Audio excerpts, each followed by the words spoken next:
D, wait for it, light bulb. Check out the name tag. You're in my world now, Grandma. What's up, nerds, and welcome to my week in review, where I come to you every Sunday with 3 entertainment stories that I personally find interesting, and then we discuss them down below.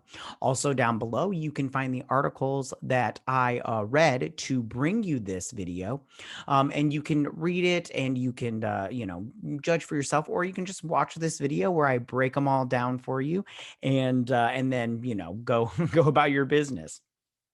Before I get started, though, I just want to say that if you like what I do here and you enjoy independent content here on YouTube, please consider subscribing to my channel. YouTube is always changing up their algorithm, and small channels like myself usually get pushed to the back of the line. So I please ask that you like, share, and subscribe, and I thank you in advance. So let's get started on these stories. So for my first story, I just want to say real quick, though, this week has a theme about it. We got a lot of DC news. I did a bunch of DC stories. I'll leave the links in the iCard section, but I did a bunch of DC stuff after the Snyder Cut got released this week, and some exciting, some not so exciting. So all 3 of these stories have to deal with DC and their casting and everything. So for my first story, Helen Mirren has been cast as the villain in Shazam 2, The Fury of the Gods. It's just called Shazam, Fury of the Gods. But anyways, she has been cast as Hespera. Now, Hespera is the daughter of Atlas, and this takes place in Greek mythology, and his daughters are called the Hesperides. Now, Hesperus is the wife of Atlas, but the Hesperides are the nymphs of the West, and there's 3 of them. Now, this movie has all of the same cast in it, and in addition to this, Helen Mirren as the villain, we also get Rachel Ziegler. I think that's how you say her last name. Now, they haven't said who she is playing, but I have a feeling that she is playing one of the other sisters of the Hesperides. I don't know if they are going to cast a third sister or not. I hope they do. It plays into, if you remember in the Snyder Cut, one thing that I thought was very interesting, and I immediately thought of the Fates and the Hesperides, was when Cyborg is tearing apart the motherboards, and there's those like 3 witchy looking things. And I immediately thought of the Fates from Greek mythology, because I love Greek mythology, and and I love how there's the gods, the Greek gods in the Snyderverse and in Wonder Woman and everything. And then I love that there's the 3 mother boxes. And then when they tore them apart, it was those 3 witchy looking characters. I immediately thought of the Fates. And then as soon as I saw this, there was the Hesperides, and I was like, oh my God, there's 3 of those daughters in there. So it's crazy. So Atlas and Hespera are not in DC Comics. If they are, I haven't seen them and I don't remember them. So these will be characters that David F. Sandberg, who is returning to direct, and Henry Gayden, he is going to write. And they did the first movie, which I liked a lot. I thought it was very good. I liked the first movie. So I have faith in them. Now, I look at this as equivalent to Glenn Close in the Marvel movies, or Cate Blanchett as Hela in the Marvel movies. I think that Helen Mirren is such a great actress. I think that she brings poise and elegance to her characters. So I think that whatever they turn out in this movie, I think it will be very good. It'll also be, I think, a little dark, because if you watch Shazam, which I suggest you do, I like that movie a lot. I thought it was great. I ranked it up here in the iCard section. You check that out, and it ranked very high. So I have to say, I am excited about this. I love how the subtitle is Fury of the Gods. It's like, why are these gods angry? And who are these gods? Well, it looks like we got them. Atlas might be one of them, but Hespera is definitely one of them, because she's the villain. And why is she angry? I hope it's something like that woman scorned kind of thing. That'll be super fun. I'm quite excited to see what they do here.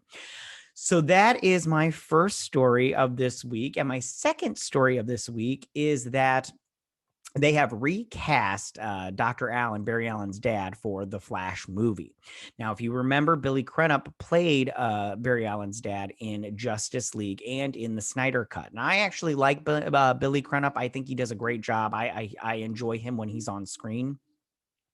But unfortunately, he is not available due to scheduling. Now, he also is on the morning show. Now, I actually kind of enjoyed that show, and I do like Billy Crudup on that show. He's one of my favorite characters on that show. But unfortunately, because of him being on the morning show and doing this, and the fact that quarantining because of COVID takes place, it's very hard for him to balance out both of those. Now, I understand and I don't blame Billy Crudup because, you know, when they go on set, they have to quarantine for, I believe, 2 weeks, you know, by themselves kind of thing. And then they can start filming. They get tested and all that stuff, and then they have to go into quarantine and everything. And it really is a bummer. And I don't blame him for that. I don't blame him that he's like, he picked the morning show over that. I believe he got nominated for that. I can't remember. I think he got nominated for that, and good for him on that. But I really wish they could work it out. Have worked it out so he could come back as Barry Allen's dad, because I don't like it when they recast and unless they have to. But I understand, and I don't blame him. I totally get it. So who did they recast? Who did they cast as his dad? They cast Ron Livingston. Now, I think he's a good replacement. I personally was introduced to Ron Livingston in this movie called Campfire Tales, and it's just like small little mini movies of these like campfire tales and everything. I also enjoyed him on Sex and the City, even though he kind of plays a douche on that show. What he does to Carrie is awful. Um, I have my notes on a Post-it. So, and he did something mean with a Post-it. Anyways, so they also mentioned in this article that they've also cast the young Barry Allen, and then they also cast Saoirse Monica Jackson and Rudy Mancuso. He's a YouTuber. I've never heard of him before, but good for them. Also, they didn't say who those two were cast as. I am curious. They'll probably just be like, you know, like maybe just people that he works with at the Central City Police Department. But we'll see on that. But as for Ron Livingston, I think this is a good casting call. I do like him. Like I said before, I do like him. I think that he doesn't look really much like Billy Crudup, but he does kind of look like Ezra Miller. You know, I'm looking at a picture of them side by side, which you will see also. But yeah, no, I think this is a good replacement, you know, and we'll see how that movie turns out. I don't know. I don't have faith in Christina Hodson as a writer. I think she's horrible. And then, I mean, you know, the Flash movie, I mean, Andy Muschietti, we'll see how he does as the director. But yeah, there's a lot of crap in this movie. There's like so many characters and everything. And I had reported to you, you know, also, you know, that Michael Keaton might not be back. So this movie might have a lot of problems out the gate. So that is my second story of the week, and my third and final story of the day. Pierce Brosnan has been cast as Dr. Fate in the Black Adam movie. Now, I know Pierce Brosnan as James Bond, even though I haven't seen any of his James Bond. I haven't seen any James Bond movies, but I do know him from that. And he's also in a bunch of other movies that I like. Mrs. Doubtfire, he's in that movie. He did a good job in there.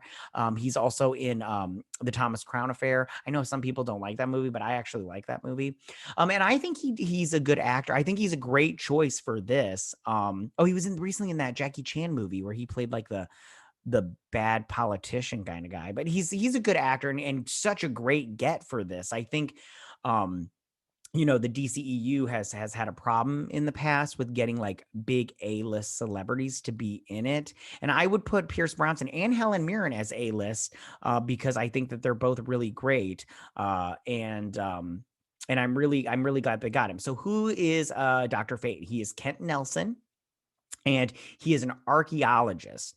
And in the comic books in the Middle East, he discovers a magical helmet, amulet, and cloak that make him into Dr. Fate. Now, I think that for the movie, they'll just make it the helmet. That's what they've done in TV shows in the past, as in Smallville. And he made the helmet made a small appearance in Constantine, the TV series, which only lasted 13 episodes, which I actually liked. But I think that this is a good casting call. I think think that Pierce Bronson fits Kent Nelson to the T as far as comic goes. And I think this is perfect casting. I think that he looks great. And I think that this will be a very good mix of like Indiana Jones meets the Mummy, with this character, not with the whole movie overall. But I like the archaeologist part to it. I like how he'll discover it and then he'll become a superhero. And I think Pierce Bronson is such a great choice and get for this movie / for the DCEU. And hopefully, as far as casting goes, they can start to get more upper tier level actors to play characters. I'm not trying to diss on anybody else that they've gotten before, but in all honesty, Jason Momoa is not, in my opinion. I love Aquaman and I love Jason Momoa in Aquaman and as Aquaman, and I hope he stays Aquaman forever because he does such a great job. And Gal Gadot also, but before they became Aquaman and Wonder Woman, they weren't exactly top tier level actors, in my opinion. And that goes for Henry Cavill also. Before he played Superman, I mean, what was the last thing you saw him in? What was before Superman? So I just hope that they keep continually getting these higher up level actors. Now, as far as the Black Adam movie goes, I think that this rounding out the Justice Society of America, I think is great. I don't know how I feel about all the members that they've picked. I mean, Hawkman and Dr. Fate are great, but they picked Cyclone, and I don't understand that choice as far as characters goes. The actress that they Quintessa Sindel, the actress that they picked to play, or actor, I don't know what they go by. As far as that, I'll just say actor because I don't know what they go by. But they cast they in it, and that's fine. But Atom Smasher and Cyclone is just the weirdest choices as far as like new members of the Justice Society of America. I don't understand it, but whatever. So, sorry, I went on a rant there. I didn't mean to go on a rant there about the other characters in this movie, but Dr. Fate's a good character. So those are my 3 stories for this week. Tell me, what do you guys think about all of this? How do you feel about Helen Mirren being cast as the villain Hespera in Shazam 2? Do you think she'll do a good job? Do you think Hespera is a good villain? Did you like Shazam 1? All that good stuff. I think this movie will be at minimum decent because I really like that first movie. It's so dark and so good. I liked it a lot, and I don't know how you felt about it, but I liked it. So how do you feel about Ron Livingston taking over for Billy Crudup in, the Flash movie? Do you think this was a good replacement? Do you like Ron Livingston? Do you really wish Billy Crudup could have been able to return? Do you think the Flash movie is going to turn out any good? I don't have faith in it. I mean, we'll see, but I don't know. We'll see. I have the right to change my mind. And how do you feel about Pierce Bronson being Dr. Fate, being cast as Dr. Fate in the Black Adam movie? Like I said, I think it's positive. I think it's great. It's such a good get. He's such a good actor. Dr. Fate is a good character. He's all magical and everything. And I think this fits in, with that whole magic part of this movie. Tell me what you think about that. You can leave all your comments in that section down below. If you like this video, go and hit that like button. I won't mind. If you're new to my channel, please hit that subscribe button. I'd greatly appreciate it. And I will see you guys on the next video next Sunday on my week in review. You guys have a good week. Bye. Hey nerds, if you like this video, go ahead and click that Geek What icon and subscribe. And if you like this video, go ahead and join me every Sunday with my week in review.